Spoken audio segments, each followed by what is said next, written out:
Hi, everybody. Mayor Lou Manzo here with you again. Hope you're doing well as we transition to this fall season. And I wanted to touch base with you today, prompted by a recent project that was scheduled to come before our Joint Land Use Board back in September for a warehousing project that created some questions and then since then some I'll call it spiraling out of control conversations about what the potential project is and whether it will come back and so forth. So I wanted to take a few minutes today to give you some insight into that, and more importantly, maybe even give you some facts and insight into the town's global perspective on warehousing and how it works, and is any of that going to be happening in the future? We've all seen the big ugly warehouses being built out on Route 322 as you head towards the Commodore Barry Bridge, our neighbors in Woolwich, and then East Greenwich, and then Logan, right on the border of before you go over the bridge. There are warehouses being built all along that corridor, and the reality is we've wanted to avoid that look for a long time, going back even several years now before COVID. So probably approaching 5 years ago, the warehousing market had heated up in the area, and we had several suitors come to us, and our answer was always no. We're not interested in warehousing. We're not interested in that, what you see getting built out on Route 322 for our community. And that's always been the answer. And I'll get to our ability to be able to say no and whether we can or we can't. Individuals have posted information about that meeting that was scheduled for September 15th.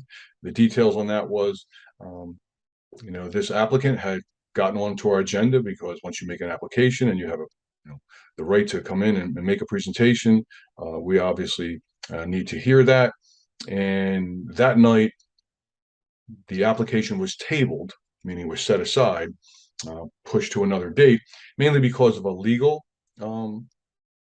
issue that arose in the last minute with that applicant, where they realized there was a deed restriction on a couple of the parcels. So bottom line was they could not proceed. They take a step back and they're going to do what they're going to do, and I'll get to that in a minute. And those that had come, to make comments, residents, especially those that live in the area, were very disappointed, let's say, because they couldn't do so. The reality is that the Joint Land Use Board is like a court of law. And the analogy that I make, and I've made to people that have spoken to me since, is that if you showed up and you were going to be a witness at an actual civil or criminal case, and when you got there, sitting in the courtroom waiting to testify, um, the lawyers for both sides made a determination, or the judge made a determination that it could not proceed. That case gets set aside, put on the docket for another date, and they move on to the next case. And therefore, there is no testimony that can be heard. Well, the Joint Land Use Board is exactly like that. Even when a resident steps up to just ask a question, they're sworn in because it's part of the public record. So there was an incapability to even discuss that application because it had been tabled. I know there was some frustration about that, and I understand that, but that's just a legal thing. So it gets set aside, and now that developer steps back and makes a decision on what they're going to do, whether they're going to try and re-engineer this project, or whether they're going to try to address the deed restriction legally, or whether they're going to walk away. At this point, that ball is in their court. To set the record straight, we do not pursue these warehouses. The real truth is that we've never really pursued any particular development in our town, except for, well, there's really four things, and you're probably aware of them because you've heard me talk about it in the past. We pursued a gas station, and we're finally getting that gas station up on North Main by the Dunkin' Donuts at Cohawken and Cedar Road. We've always wanted that gas station. We have consistently and continue to pursue restaurants and eateries that would fit into our community, BYOB restaurants. We pursue them and are continuing to do that, and have a couple that potentially might be coming in the near future. The other thing that we made no bones about pursuing, out in the Richwood project, out in Route 55 in that commercial area, we wanted a Costco. We absolutely have pursued, and should that project move forward in any fashion in the future, would want a Costco to be part of that. And then last thing that we pursued, again, I think it's no secret, is we pursued gourmet food markets. Whole Foods, Wegmans, Trader Joe's. And without getting into too much of the sad story, the larger companies, Whole Foods and Wegmans, they have a very specific model, and we don't have enough density of population south of us. We all know it's virgin farmland, and therefore, that doesn't meet their criteria. Trader Joe's, on the other hand, is a market that we have pursued, continue to pursue, and I feel that that there's a real good chance at some point we may be able to get a Trader Joe's here. But we won't stop until we finally, at some point in the future, do get a gourmet food store in town. So those are the things we pursued. Make no secret about that. These other things, in full transparency, we have not. So I mentioned just a second ago that we said no to warehouses. And what is our ability to say no, and how does that work? Well, that's based on zoning. Bring up my screen and show you a picture of our zoning map.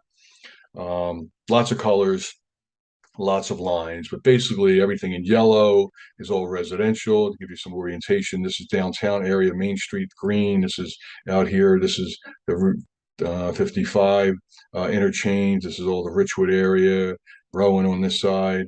Out here on our western edge, this is that Tomlin Station Center area, and this is all residential. Down here we got South Harrison, up here we got Mantua, and so forth. Clearview High School feels like a university sometimes, is right here. All the light blue areas are institutional zoning, like schools. This is William Park. This is Rowan University. The yellow, as I said, is residential. Some of these pink areas are special residential subdivisions. The purple is a commercial area, and all this area out in Richwood are commercial area zoning. So when you look at this, and I said earlier, we said no to warehousing. Well, if someone came in and said, I want to build a warehouse here, which is Ella Harris Park, institutional zoning, in the entire area where the village is, Harbaugh Village and the water tower. We had a warehousing interest come to us and want to build warehousing there. We're able to say no because the zoning doesn't fit. And that's the case with anything. If a residential housing builder wants to come and build, on a residentially zoned property, they can. If it's not zoned right, they need a variance, and that gives us the ability to say no and not grant the variance. So that's the way it works with zoning. And the thing I want you to understand is that there are times when we can't say no. We can't say no if the application before us is what is called a by right plan. What's a by right plan? By right plan is, let's just use an example. If there's a parcel that is zoned residential, in the zoning, it has all the details of what the setbacks from the street have to be, what the buffering has to be, and the distance from your neighbors, and size and height of the building, and so forth. What the sewer and water connections have to be. If it's a commercially zoned property, the same thing exists. All of the details of what the structure that can be built there is in the zoning. And if someone comes with an application that meets that zoning completely, does not need a variance at all, not one, that's called a by right plan. And legally, a joint land use board or planning board cannot say no to that. You could say no. You could vote no to that application that night. It will get appealed and you'll lose. So legally, we know that a by right plan is something that is really, when it comes in, it's been done properly, and we hear it. We can speak to it and make comments, but it's basically a plan that we're going to have to approve. So if I go back to the zoning map, this is important to understand about that Tomlin Station Commerce Center project. The reason, sharing.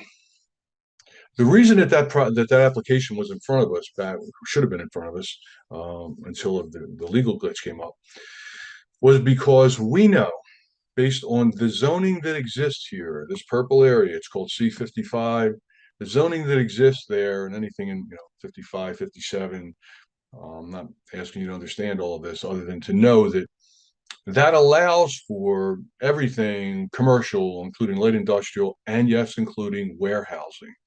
So if a warehousing interest, say one like that is building these ugly walls down by Commodore Barry Bridge with no buffering and berming barely, and big flat walls that they don't even paint. If someone came in with a by right plan for that location at the Tomlin Station Commerce Center for warehousing and met all of the criteria as far as the setbacks and the size of the buildings and so forth, we couldn't say no to it. And we would have no comment or input on what it looks like, and certainly what the buffering and berming would be, other than what the zoning calls for. This is the reason why a few years ago we took a step back. It was really as COVID, we were coming out of COVID, we were like, look, we see what's happening all around us. We know there's going to be a warehousing application that's going to come in front of us. They've been coming already. We've been saying no, but eventually they're going to come. And two things were in our discussion as we looked at this, and we kind of took a step back. One is the two main commercial areas in our master plan. You're looking at the zoning aspect of our master plan, are this area out in Richwood, right? All around the interchange, the Richwood Town Center area, and on our western edge, the Tomlin Station Commerce Center, neither of which over the last 15 years has been built out. That's just a reality. Hasn't happened. We could talk about all the reasons why, it just hasn't happened.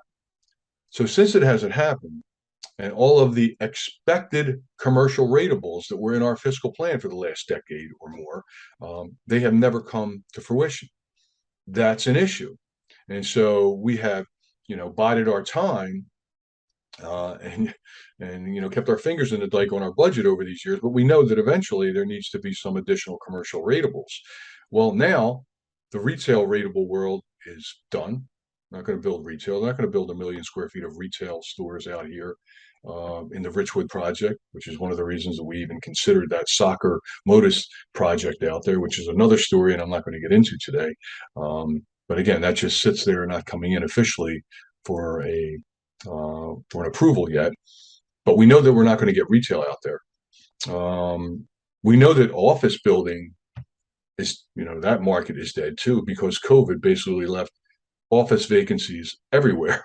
Drive through Mount Laurel and Cherry Hill and see how many vacancies there are in office buildings. So people aren't going to build, the companies aren't going to build large office buildings anymore, other than a small medical office building here or there, but nothing immense. The only thing that's being built out there is warehouses, which is the reason you see the warehouses being built up and down Route 322. It's the only commercial ratable that is coming to the table. So we stepped back, and though our mindset was no, no, no, we said we have to really look at this both from our fiscal solvency perspective and then the dynamic of our community and what would be acceptable as a warehouse. And we had our planners and our professionals give us input on that. And basically, they told us, look, the answer is that you don't try and fit all 10 pounds of potatoes into a 10-pound bag if it's a parcel that wants to put a warehouse. Somebody wants to put a warehouse on. So, for example, if the acreage allows for 100,000 square foot building, have the building not be 100,000 square feet, have it be 50 or 60,000 square feet. If it's 1 million square feet, have it be 5 or 600,000 square feet, whatever it might be. Don't have it fill out the entire parcel. Have the berming and buffering be much more intense than the traditional zoning that is underlying requires.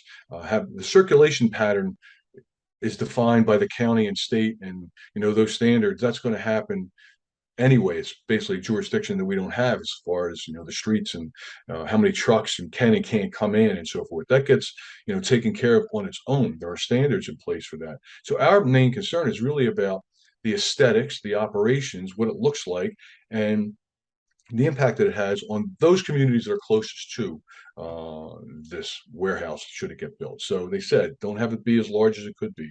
Have it be buffered and bermed in a better way than traditional zoning does. Have the loading docks as much as possible, be not visible from the street.